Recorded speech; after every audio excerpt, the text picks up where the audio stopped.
you're not gonna be a customer the whole time.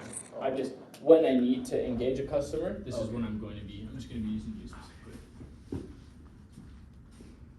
Okay, first things first, the underlying mentality of an in-home presentation. What's up here? What does BRT stand for?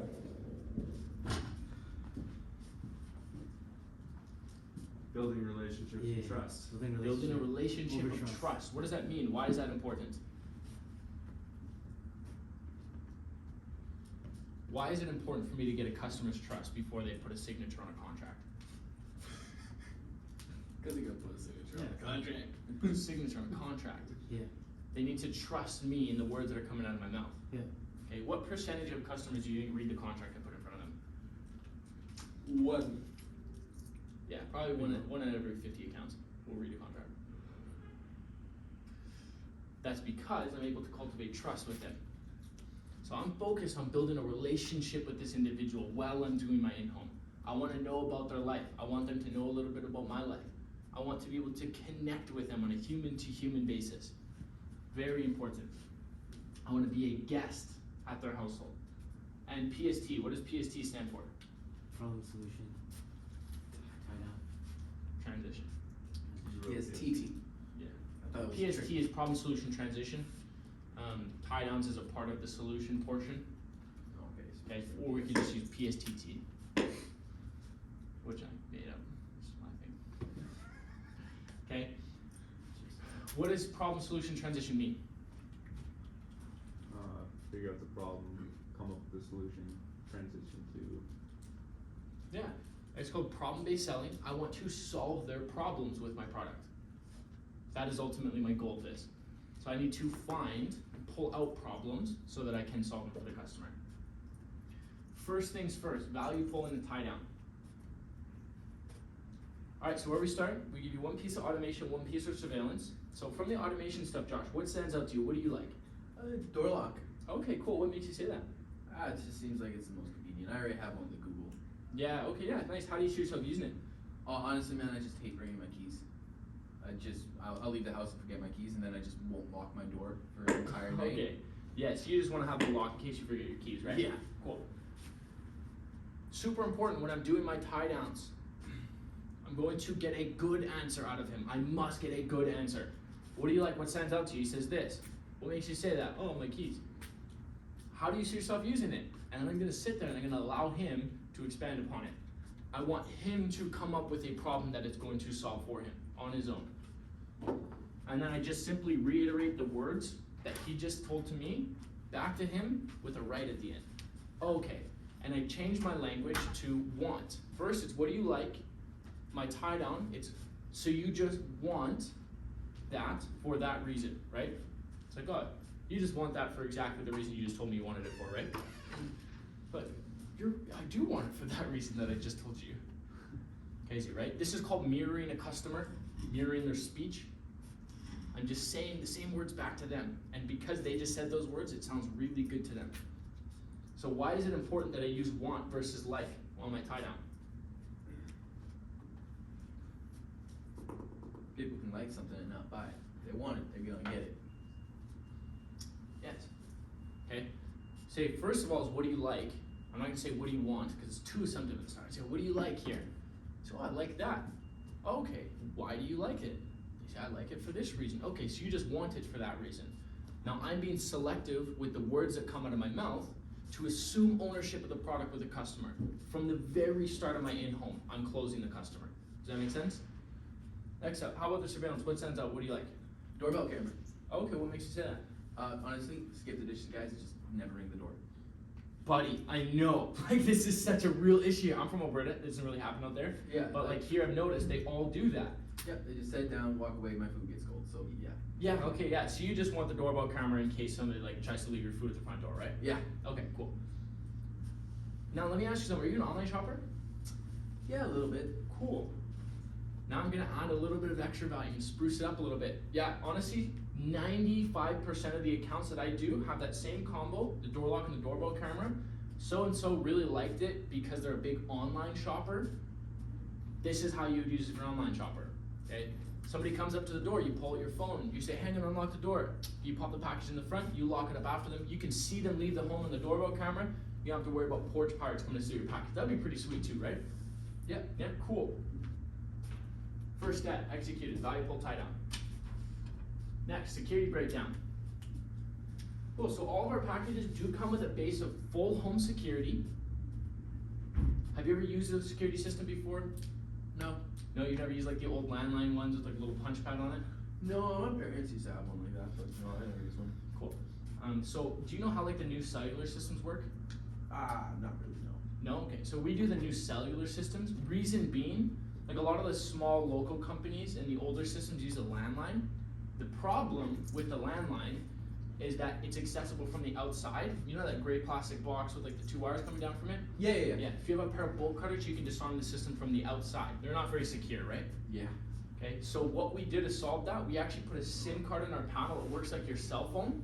Great thing is, Josh, it doesn't run off your Wi-Fi, doesn't run off the landline, and has a 2-day power reserve as well. So somebody can cut the power to your house, they can cut the Wi-Fi, they can snip the landline, no matter what, they can't disarm the system from the outside. Does that make sense? Oh, sick. Cool. So how it works is you have your house here. Where did the marker go? The blue one works. It's in my pocket. You have your house here. You have us over here at ADT TELUS for emergency response, and then you have your emergency response here, sorry. Panel goes on the wall, you have two-way voice right from the panel. So how it works is if you set it off by accident, you just go to the panel, you have a verbal passcode, you say, hey, Bananas, it's Tim. We know it's you, we don't have to send anybody. But if somebody were to break into the house, obviously they're unable to disarm it, so we send the police automatically for you. Make sense? Yeah. Cool. So my focus here is delivering this information simply and concisely. Okay? I want it to just make sense.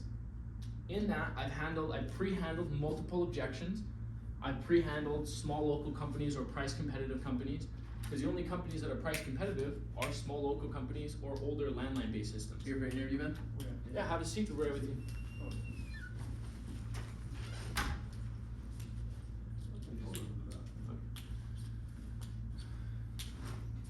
Okay, this makes sense? Yep. Cool. So now we don't just do security, we do a comprehensive theft, fire, medical system. Now the reason we do all three, so if somebody kick your door down, you want the police here, right? Yeah. Awesome. If there's a fire, nobody's home, you want the fire department here, right? Yep. Cool, and shocker, if there's a medical emergency, you probably want EMS here, right? Yep. Fantastic. I say that the exact same way every single time, and the reason being is first, this concept here makes sense, looks good. This here, now they have given me a verbal confirmation. Yes, I see value in having security. Yes, I see value in having fire protection for the home. Yes, I see value in having medical protection for the home. Okay, so I'm getting the customer to iterate to me that they see the value in the overarching system, having security in general. This is what I want to initially accomplish in this portion of my pitch. Now I'm going to expand upon it. Cool, so right now on my page, I'll have panel written. Okay, I'll have doorbell camera. I'll have my door lock. Can you take the first interviews and I just gotta finish this thing then? So what do you guys get for an interview? Okay. Just give me. So, I say, first up is theft. Now, what we do here is really focus on covering the entry points to the home. And now the question I ask next is very important, and the phrasing and the way that I ask it, the words that I use are extremely important. Okay, where for you is a number one concern for a break-in entry point? Yeah, the entry point. And why do you think that I phrase a question with those specific words? So you're personalizing it? Partially. You want them to picture where they would be scared of breaking. Partially. I want them to create a picture, yes. Start selling themselves. What else? Why do you think I use those specific words? Could I communicate that same thing in a variety of different ways? So why do I use those words? You're making them the decision maker. It assumes that there is one. I can say, do you have any concerns for break-in entry point in the home? What are my potential answers to that? I have two. No. No or yes. What happens if they say no and I ask them a question, yeah, do you have any concerns for break-in entry point? They say no. What do I do now? Boobity boop, goodbye. Well, see you later. You missed that sentence, sales dead. Potentially. Because you miss a whole section of your value build. But if I say the words, where is the biggest concern? Where's the biggest concern for break-in entry point in the home for you? Now they give me an answer. So what people have done is they have these like subconscious blocks to salespeople. Certain triggers, certain things, because of how prevalent sales and marketing is today, they put up these little subconscious blocks. The words that you choose to say, the articulation in this is designed to get past those. They're just answering a question of where is. Oh, where is? They think about the question where is differently than do I. I think do I can immediately discredit and push it aside. If I think where, I'm not thinking of if I do or I don't, I'm just simply thinking of where would it be. Does that make sense? Where's your biggest concern for break-in entry point in the home? They say anywhere. Cool, let's take a look at it. Now we're in our walk around. Yeah, let's go take a look. Basement window. Now, this is where I really use my problem solution tie-down transition. This is where you build the brunt of the value of your sale. Most of your sales will be completed at the walkthrough, at the walk around, especially when you're new. How you are breaking it down for them. So first things first, I need to find the problem.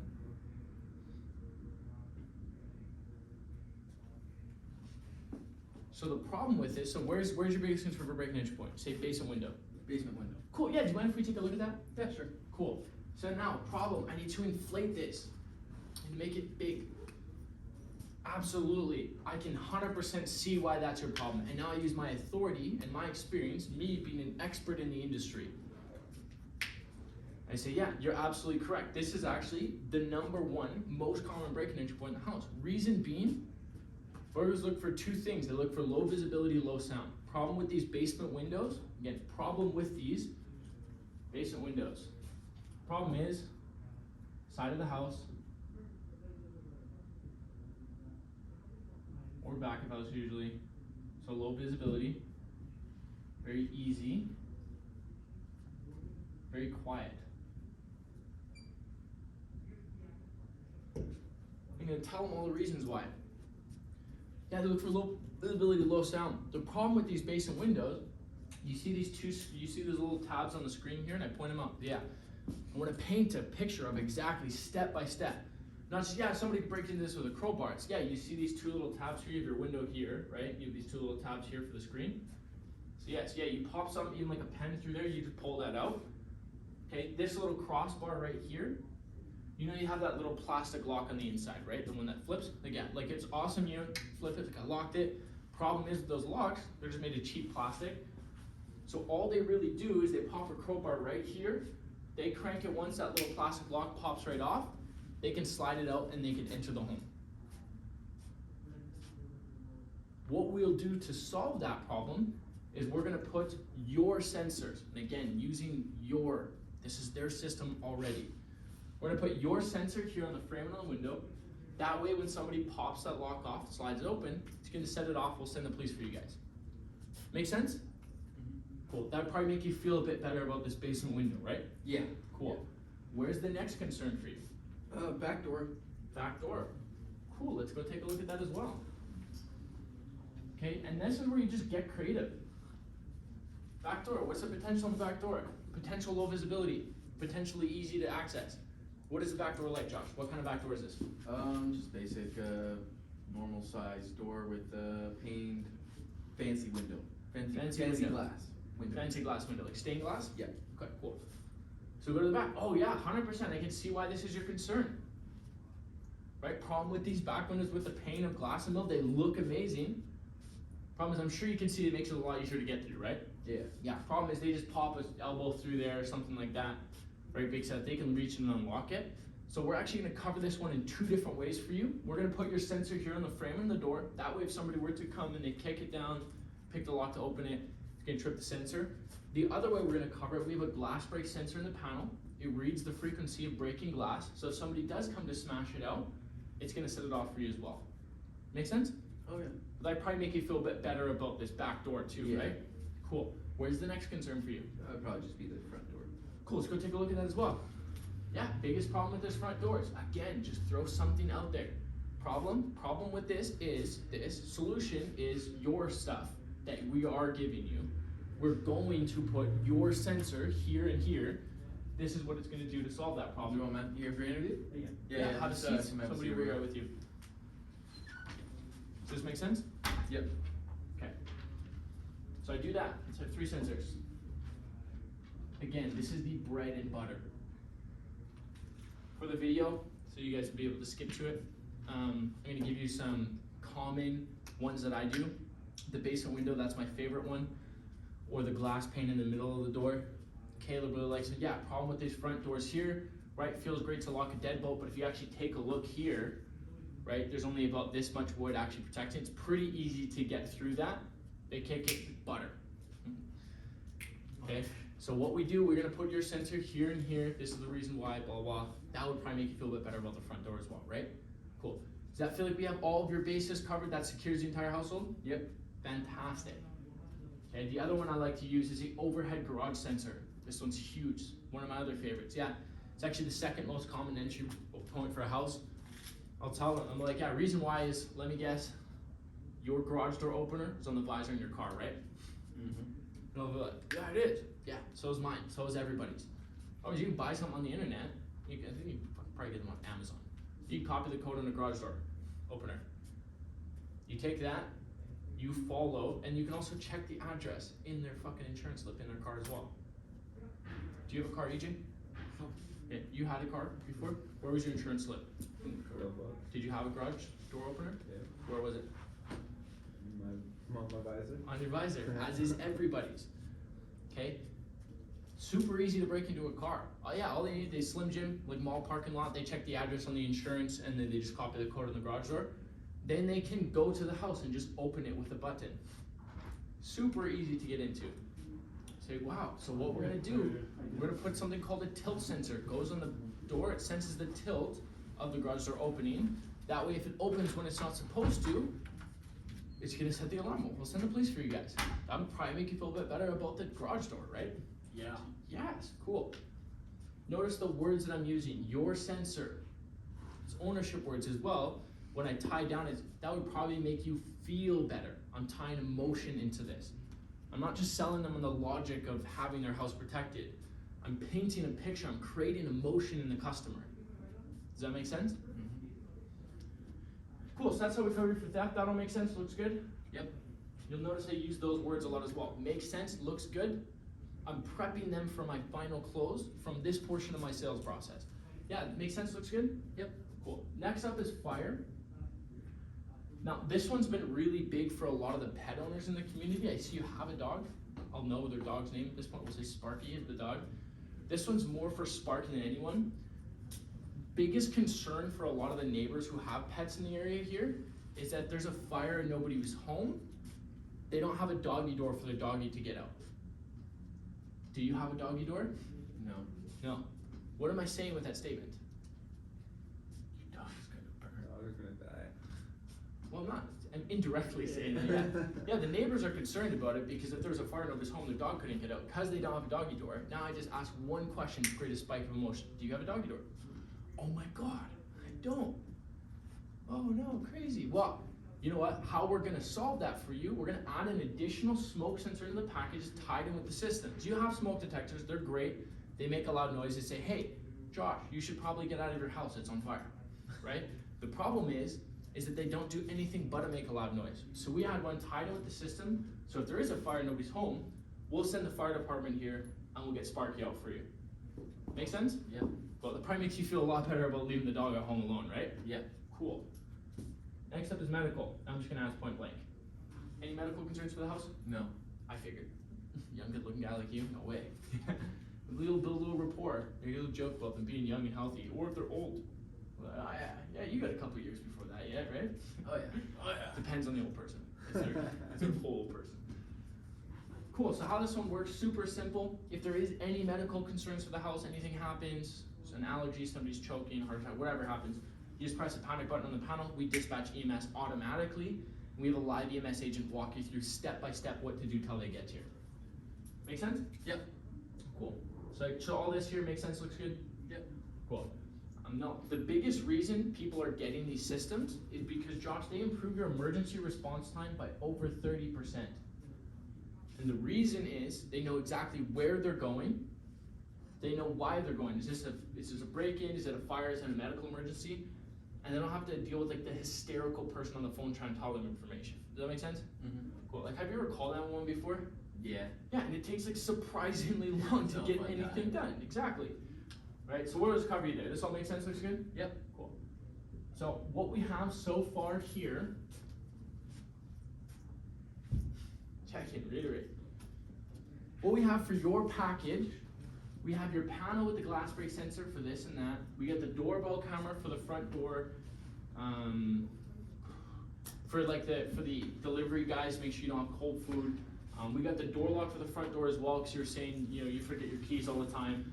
We have the 3 sensors for the front door, that back door, and that basement sliding window to settle the security concerns that you had, as well as the smoke for the fire protection for Sparky. Does this feel like we have all of our bases covered? Yeah. This does everything you want a system to do? Yep. Cool. I'm confirming that this does everything they want it to do. In terms of the system, this is their system. Like, yeah, the system does do everything I would want a system to do. Okay, this is an important line.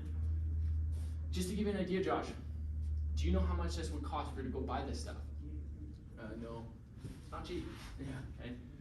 So defining retail value, my function of doing this and the reason why I blow it up so big and I make a big deal out of it is because I want to create a negative emotion reaction.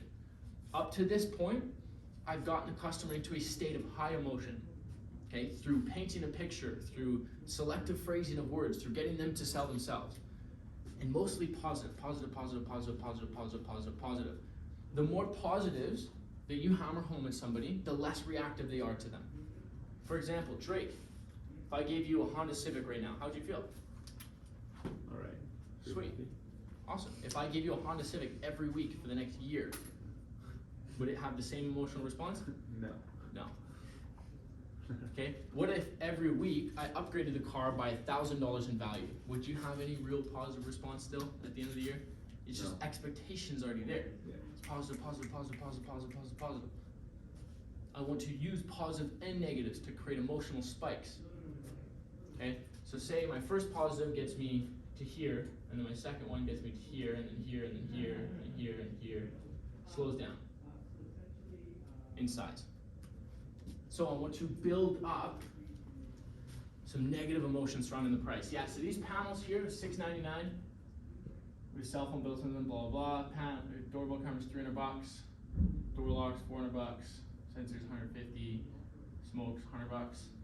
Now obviously we have an install fee for like the tech to set everything up for you guys, and I intentionally use language that makes them think you have to pay for this. We have an install tech. Right, for everything to get set up for you guys, we charge $450. Okay, and then we have an activation fee as well. This is like the hidden fee everything has, but I'm just gonna be upfront about it. It's $99. Okay, so total cost for your equipment and your installation, you'd be looking at $7,000, $14,000, $1,550, $1,650, $2,100. Put it in a box. It's not cheap, and I want to just let it sit and soak for a sec. Yeah, it's not cheap. And this is kind of when they're like, I don't know. This is when they're like, I can't afford it. Now, reiterate my what? But you said you're okay with the sign up front, right? Mm-hmm. And then, like, as long as you love it, you'll tell some people about it? Yep. And again, my language is assumptive and it's ownership. Okay, you're okay with the sign, right? Yep. Yeah. And as long as you love it, you will tell some people about it? Yep. How are they gonna love the system if they don't have it? It's assuming they are going to have the fucking system for sure. Cool, because they're gonna be helping us advertise, we're gonna cover all this for you. All the equipment and the install, $0. Okay, only thing I can't waive is just the activation fee, pay it once, never see it again. All you really pay for though, and I'm gonna redirect. Anytime I drop a price, redirect. Okay, all you really pay for though is just the monitoring for the system.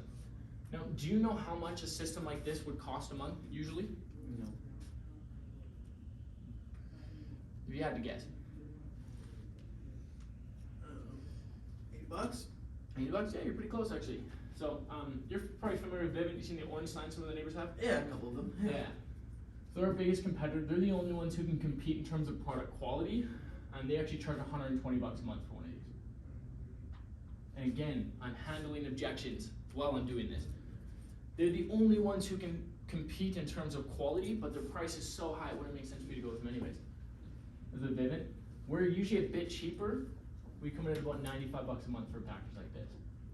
Hi, here for an interview? Awesome, man. You can just have a seat over there. Okay. Which for all this that comes with it, like that's the full theft fire medical. Reiterate, again reiterate. The panel with the glass break, the doorbell camera for the delivery guys, the door lock for when you lose your keys, sensors for the front door, back door, that door, smoke for the fire protector for smoking. All of that's actually pretty fair, right? Yeah. Yeah, cool. I got an apprehensive yes. The sale's already closed. In my mind, the sale's already done. If I get an apprehensive yes to $95 a month, it's easy at this point. Cool, but this is where my job's a lot of fun. This actually brings me to the last condition, arguably the most important. We actually don't discuss prices with any of the neighbors, okay? Okay. Reason being, we're actually gonna subsidize this rate for you. We're gonna take it 95, we're gonna bring it all the way down to $50. Super cheap. Yeah. Okay, I'm gonna say the word super cheap. Yeah, it's super cheap.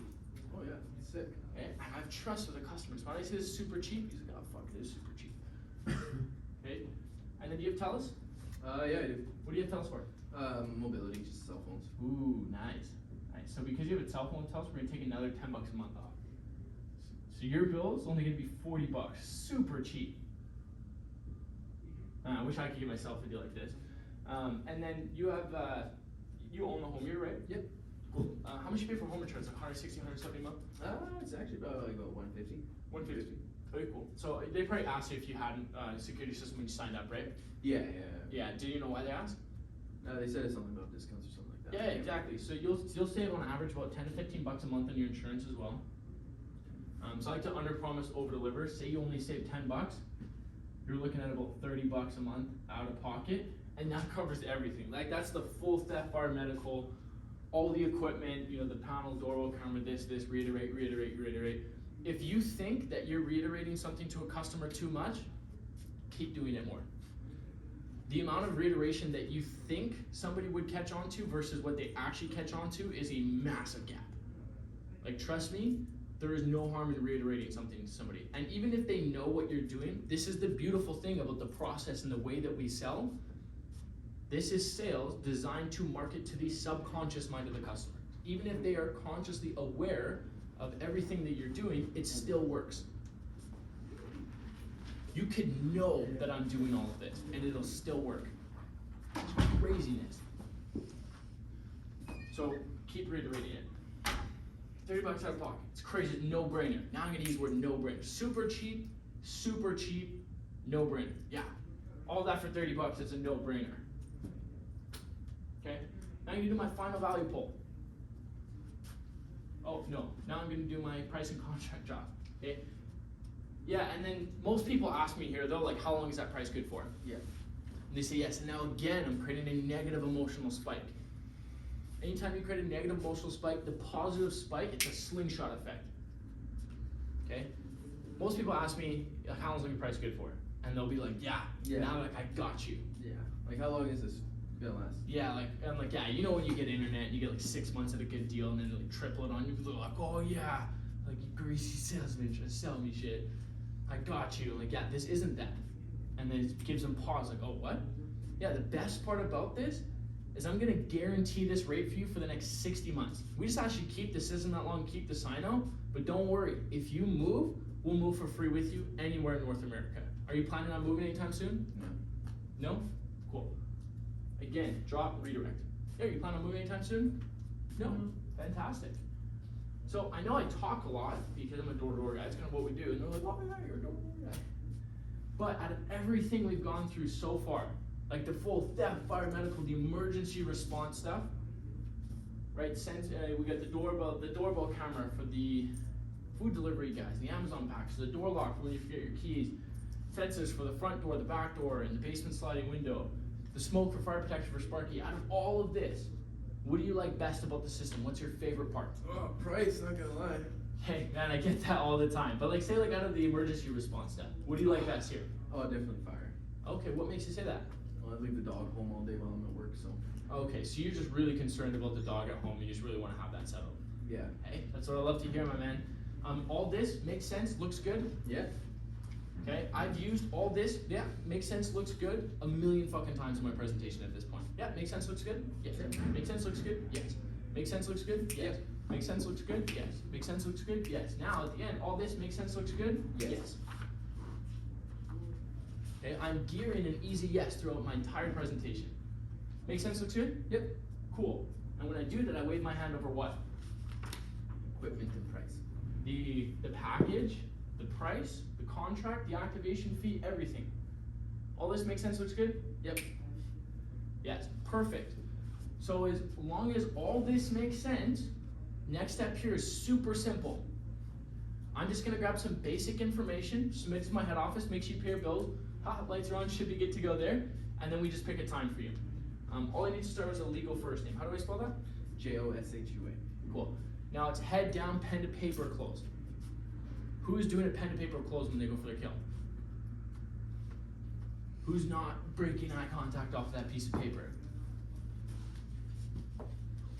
This part takes some balls. Right? This is where you get your sale and you get paid, or you do not get your sale and you don't get paid. Okay? This is the difference between somebody who makes 40, 50 grand a year and somebody who makes $140,000 a year. That is making the decision to even being a little bit uncomfortable. Best salespeople become comfortable with being uncomfortable. Okay, the reality of the situation is you're actually making it easier for the customer by assuming the close, because you're alleviating buying pressure. But for you guys, it can feel a little uncomfortable to assume a close. Trust me, trust the process. When you're not feeling comfortable delivering something, when you're not feeling confident in delivering something, when you're not feeling confident about an interaction, trust a process. Okay, your emotions will let you down. How you feel on a day-to-day basis will let you down. How many bad decisions have you made from a place of high emotion? I don't want to talk about it. How many horrible toxic relationships have you stayed in? Yeah. Fuck that, yeah. People spend their entire life in an unhappy marriage because of a poor emotional based decision. High emotions equals low intelligence, 100% of the time. This is where when you feel that anxiety, the closing anxiety and stuff, because it will happen, even experienced salespeople get it, but it's just being willing to push through that to get what's yours at the end of it. If you've done this whole in-home, you have confirmed a million times that they want the system. How many tie downs do we have where the customer has said they want the system at this point? 1,000 times. 1,000 fucking times. This is no different. I'm assuming, based off of all of the information and intelligence that I currently have, that it is a no-brainer for the customer to buy this product. Because they have told me in a million fucking ways over the last half an hour that I've been speaking to them. The sale's already mine. This is my mentality when I get to this point. Sale's already done. All I need to do is grab it. Does that make sense? Pen, head down, pen to paper, and wait. Yeah, I just need a legal spelling of your first name, and you wait. You speak first, you lose. End of story. I sit there and I wait. If it takes them 5 seconds, anxiety. 10 seconds, oh my god. And then you break and you're like, well, do you want to do it? Or like, and then you ask him, hey, you ask him the 5-year question. Do you want to make a 5-year commitment right now? Or okay? But if I sit there and just weather the discomfort, keep my fucking eyes down at the paper, pen ready to sign, and I wait. When the customer speaks, I win. Now I'm $500 richer. $450 richer. Quick question. Yeah. When are you asking for banking for credit cards? Are you doing that after everything else has been filled filled out right before you get them to sign, or are you doing that like halfway through the process? So I do customer's information first. Mm-hmm. So I do customer information, contact information, address, all that shit. And then I ask them a date and I write the contract term length, and then I write down the equipment and packaging on the right side. And then while I'm doing that, I ask them to get their telestuff. Mhm. They get their telestuff. I get that. I get birth date. I get emergency contact, and then pretty much last thing I do is payment. So when I ask for payment as well, Same thing. yeah, it's just like, oh yeah, I just need a Visa or MasterCard. And then you look back down at your, you're like, oh yeah, I just need like for billing you do like a Visa, MasterCard, direct deposit, which works best for you. And then I just, even if I have nothing left to write, I'll start like Xing some of the boxes on the contract. Cross that there. That's the like, best. Start fixing some of my like little. Because they'll things give the in there. name quick, and then as soon as you ask for the credit card, they go, oh. Like yeah, just for billing you do a Visa, MasterCard, direct deposit, which works best. Yeah, how do you want to handle direct deposit or credit card? And then they just keep filling shit out. Actually, usually that's where I write their names at the bottom of it, and I put a little X there on their signature portion, and I put a little X on their payment authorization. I get the payment, I put it on there. Say, cool, so I'm just gonna run you through this real quick. I cover all their information, do this, 60-month price, guarantee, we got all the equipment here, we have this for this, this for this, this for this, this for this, this for this. Okay, take a look here, package called Control Plus Video with all the applicable discounts. It comes out to $35, $40 a month. Okay, go down, yeah, we do billing on the first of the month, just to let you know your first bill will be prorated, blah, blah, blah. Okay, and then I give them the bill credit while I'm on the contract. If I didn't need it to close, I'm not gonna give it until I'm on the contract. Yeah, and I'm also gonna throw you, like, hey, I really like you guys, I'm gonna throw a $200 bill credit your way as well. Your first 4 months are getting paid for. They're like, what, really? I'm like, oh, I know, I'm the best. Okay, all this makes sense, looks good? Yes. Nice. Okay, but does for real though, does this make sense? How did that recording work? You want to test that out real quick?